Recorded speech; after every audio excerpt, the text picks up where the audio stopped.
جب بھی کوئی پریشانی آئے، جب بھی کوئی تکلیف آئے، فرمایا استعینوا بالصبر والصلاۃ، نماز پڑھو انشاءاللہ آسانی ہوگی، صبر کر، نماز پڑھ، ان اللہ مع الصابرین،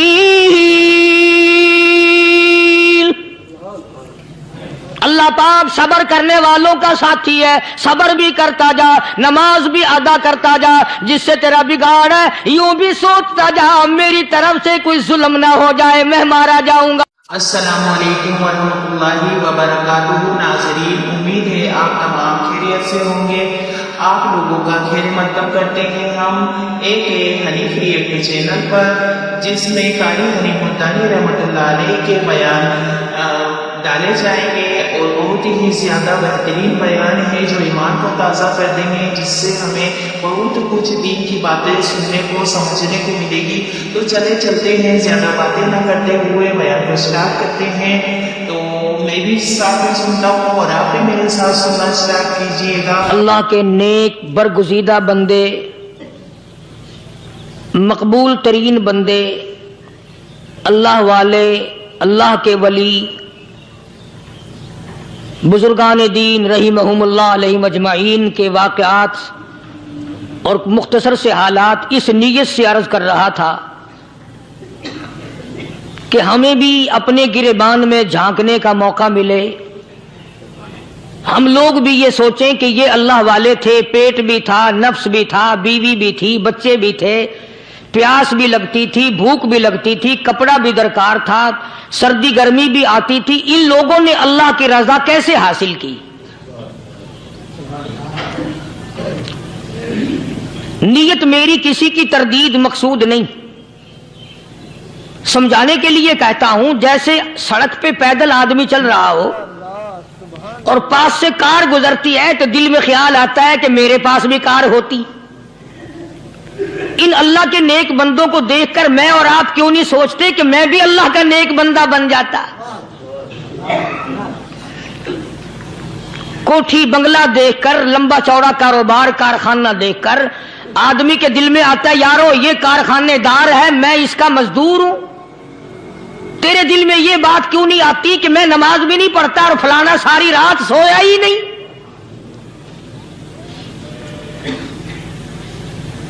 ہم لوگ اپنے معاملات میں، اپنے کردار کے بارے میں آخر کب سوچیں گے وہ کون سی نئی زندگی ملے گی؟ بس ایک دھوکہ لگا ہوا ہے، او جی میں تو گناہگار ہوں میرا کیا، او جی میں تو گناہگار ہوں میرا کیا، یوں کرتا کرتا ہی مر جائے گا، توبہ نہیں کرنی۔ کوئی آدمی پلیت ہو اور وہ یہ کہتا رہے او یار میں تو پلیت ہوں، یار میں تو ناپاک ہوں، میرا کیا میں تو ناپاک ہوں۔ اللہ کے بندے پانی کے پاس جا، غسل کر، پھر ہی تو پاک بنے گا۔ اپنے آپ کو پلیت پلیت کہتا رہے یوں تو پاک نہیں بنے گا۔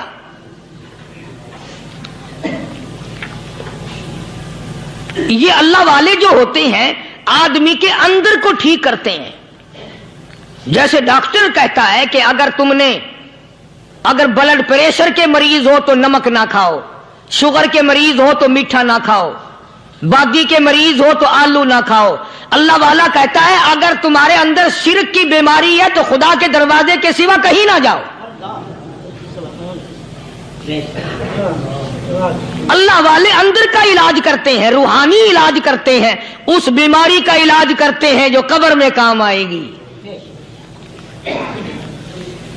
جب اللہ والوں کی مجلس میں بیٹھو گے تو وہ تمہیں یہ بتائیں گے کہ نبی کی سنتوں کے پھول چھوڑ کر بدعت کے کانٹوں کی طرف نہ جاؤ۔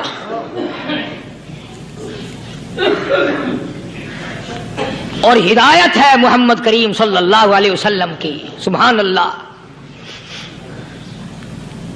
وہ جوان کتنا خوش نصیب ہوگا جو حضور کے ساتھ سواری پہ سوار ہے۔ اللہ اکبر۔ سیدنا معاذ بن جبل رضی اللہ تعالیٰ عنہ کی ذات اقدس ہے، جس سواری پہ محمد عربی صلی اللہ تعالی علیہ وسلم سوار ہیں، اسی سواری پہ صحابی بھی سوار ہے، آپ کے پیچھے سوار ہے۔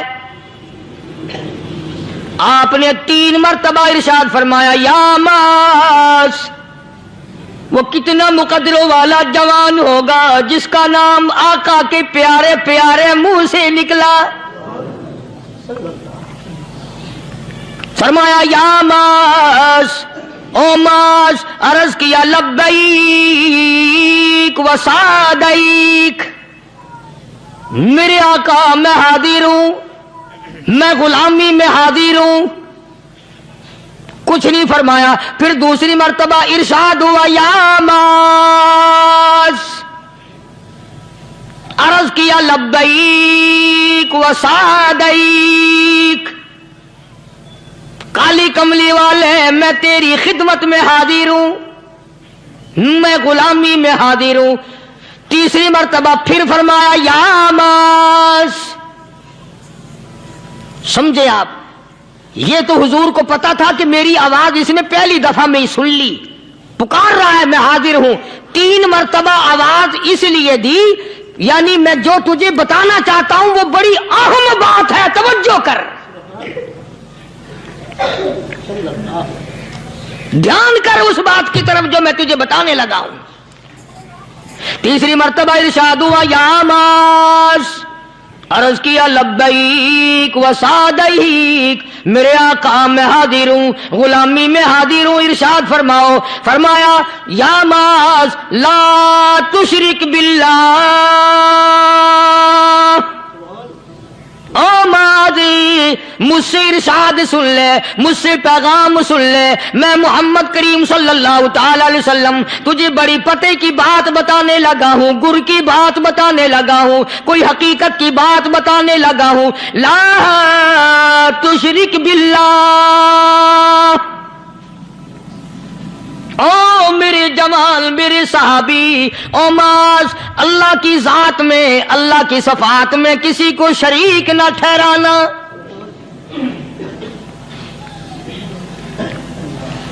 کسی کو بگڑی بنانے والا نہ سمجھنا، کسی کو پریشانی دور کرنے والا نہ سمجھنا، زندہ کرنے والا، مارنے والا، فقیر بنا دینے والا، فقیر کو شہنشاہ بنا دینے والا اس کے سوا کوئی نہیں. چلو ہو گئی بات، فرما دیا آپ نے کہ شرک نہ کرنا. اب ہماری بات سنو، ابھی حدیث کا جملہ باقی ہے جو محمد عربی صلی اللہ علیہ وسلم کی زبان مبارک سے نکلا. اہم بات باقی ہے، ٹھیک ہے فرما دیا، لیکن اب سوال کرو سرکار مدینہ صلی اللہ علیہ وسلم سے کہ جی اگر کوئی مصیبت کی وجہ سے کر بیٹھے، اگر کوئی پریشانی کے عالم میں آ کے کر بیٹھے، کوئی دکھوں کا مارا ہوا کر بیٹھے، تو صاف فرما دیا. فرمایا او ماز ان قتلتا،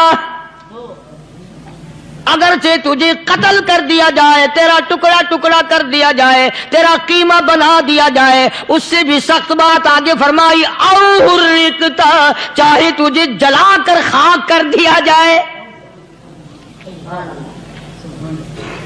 تیرا قیمہ بنا دیا جائے، تجھے جلا کر راکھ بنا دیا جائے، کسی حال میں بھی تجھے شرک کرنے کی اجازت نہیں.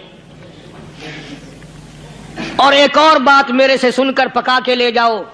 چوری کرنے والا ساری عمر چوری کرتا ہے، لیکن کبھی ایسا دن اس کی زندگی میں نہیں آیا ہوگا جب وہ یہ کہے کہ میں عبادت کر رہا ہوں. لاکھ چوری کی ہو یہ کہے گا کہ میں گناہگار ہوں. چوری کا اپن چلو تمہارے منہ پہ نہیں کہے گا، دل میں کہے گا. زنا کرنے والا کبھی نہیں کہتا کہ میں گناہ نہیں کرتا، شراب پینے والا کبھی نہیں کہتا کہ میں گناہ نہیں کرتا، حرام کھانے والا، رشوت لینے والا کبھی نہیں کہتا کہ میں گناہ نہیں کرتا. شرک ایسا گناہ ہے، ایسی گمراہی ہے، اس کو بندہ گناہ سمجھ کر نہیں عبادت سمجھ کے کرتا ہے. اور ارشاد فرمایا محمد عربی صلی اللہ علیہ وسلم نے کہ شرک کرنے والے کو توبہ کی توفیق نہیں ہوتی.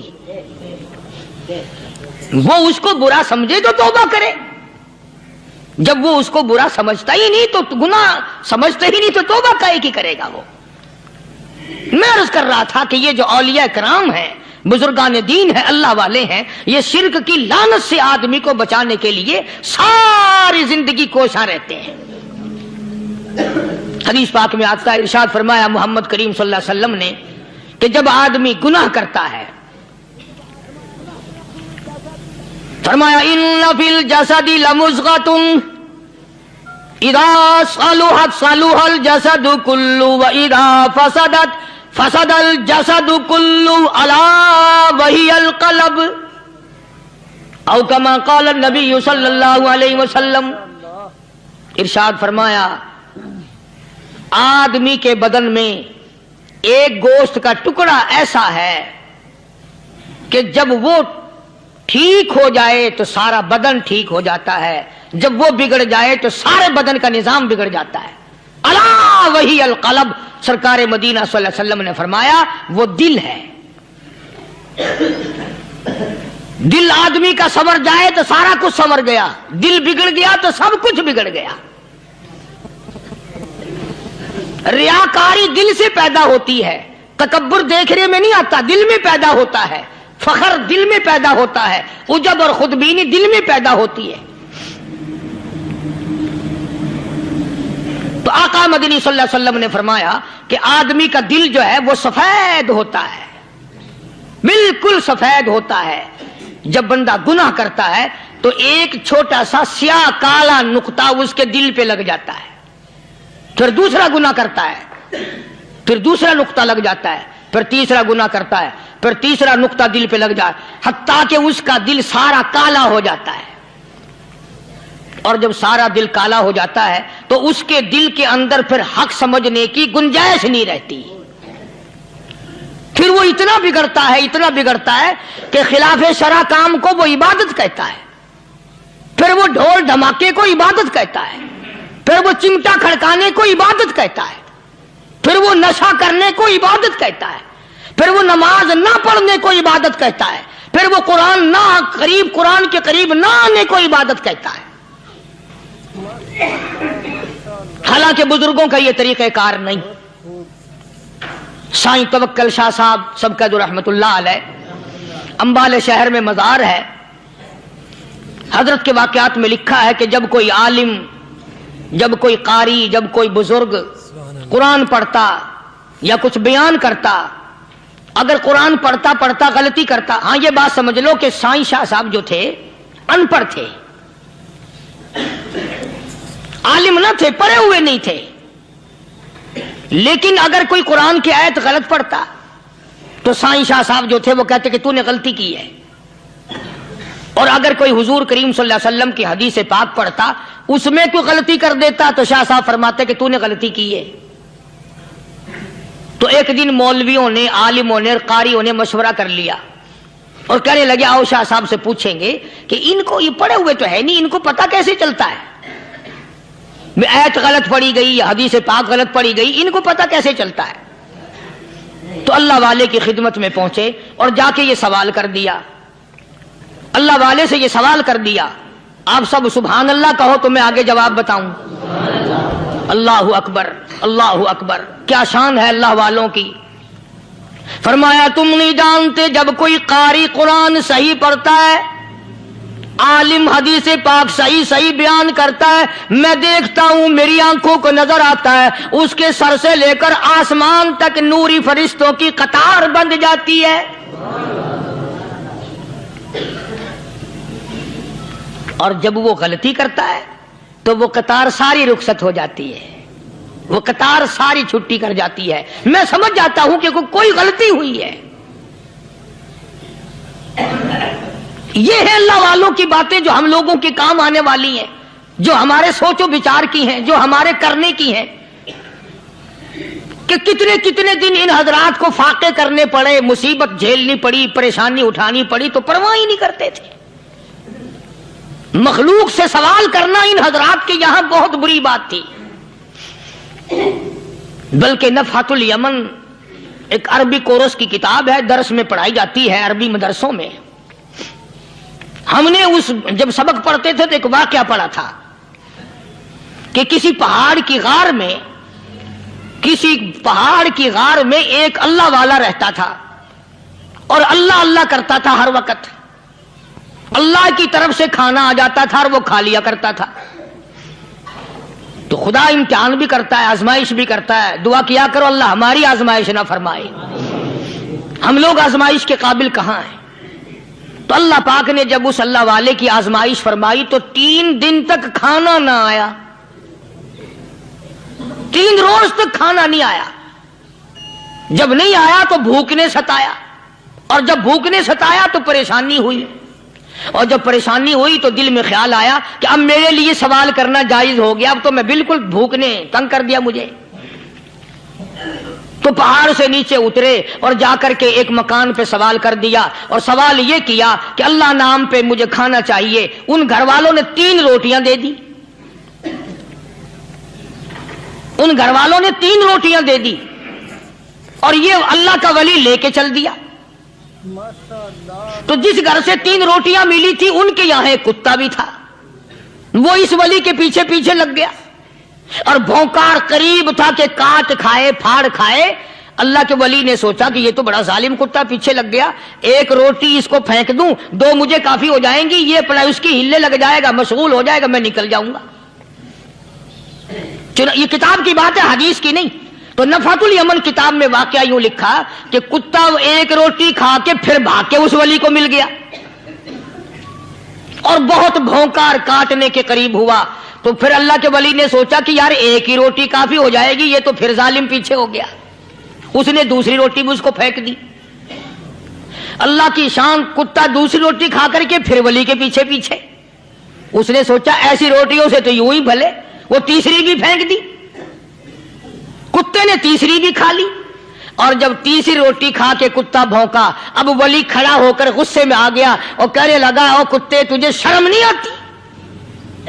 عربی کا لفظ ہے وَمَا عَدِيمُ الْحَيَا, اور بغیرت کمینے, تیرے مالک نے 3 روٹیاں دی تھی, جس دروازے پہ تو رہتا تینوں کھا لی, پھر بھی بھونکتا ہے. 3 روٹیاں میں نے تجھے دے دی, پھر بھی بھونک رہا ہے. تو یوں لکھا اس کتاب میں کہ اللہ پاک نے کتے کو بھی زبان دی, اور وہ یہ کہنے لگا کہ ولی صاحب ذرا ٹھہرو, خود فیصلہ کرو, تم بے غیرت ہو یا میں بے غیرت ہوں.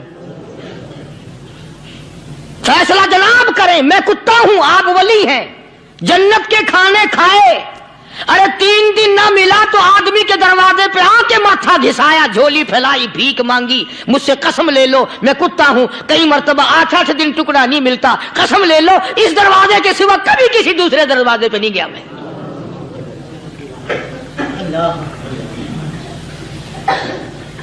تجربہ کر لو, 3 دن کتے کو ٹکڑا ڈالو, چوتھے دن دم ہلا کر تمہارے پاؤں میں لٹے گا. ساری عمر گزر گئی اس مالک کا دیا ہوا کھاتے ہوئے پیتے ہوئے, آج بھی تجھے اس مالک کا دروازہ سمجھ نہیں آیا.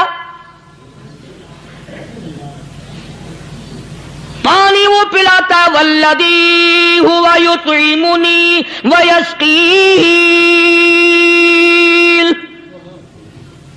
وَإِذَا مَرِضْتُ فَهُوَ يَشْفِينِ. کتنا کھلاتا ہے, کتنے اعلیٰ درجے کے کھانے کھلاتا ہے, طرح طرح کے کھانے کھلاتا ہے. پالا اس نے, سنبھالا اس نے, زندگی اس نے دی, اولاد اس نے دی, خوبصورت بیوی اس نے دی, گھر آباد اس نے کیا. تھوڑی سی پریشانی آ گئی, اب جا کے قبر کے سامنے جھکا کھڑا ہے, اس مالک سے میرا کام نہیں چلا, او 4 گز زمین میں پڑنے والے, تو میری حاجت روائی کر دے.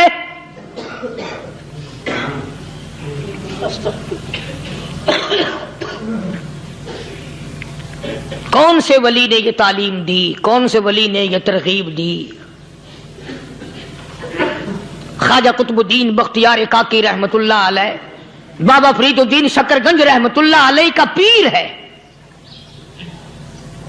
اتنے اللہ والے لوگ تھے, اتنے اللہ والے لوگ تھے.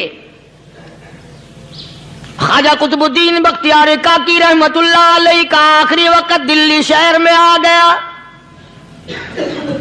نہ دولت تھی, نہ کوٹھی تھی, نہ بنگلہ تھا, فقیری. ہائے ہائے, عجیب بادشاہت ہوتی ہے ان لوگوں کی. بادشاہ ان کے دروازوں پہ آیا کرتے تھے. خواجہ ابو الحسن خرقانی رحمت اللہ علیہ بزرگ گزرے ہیں, محمود غزنوی کا زمانہ ہے.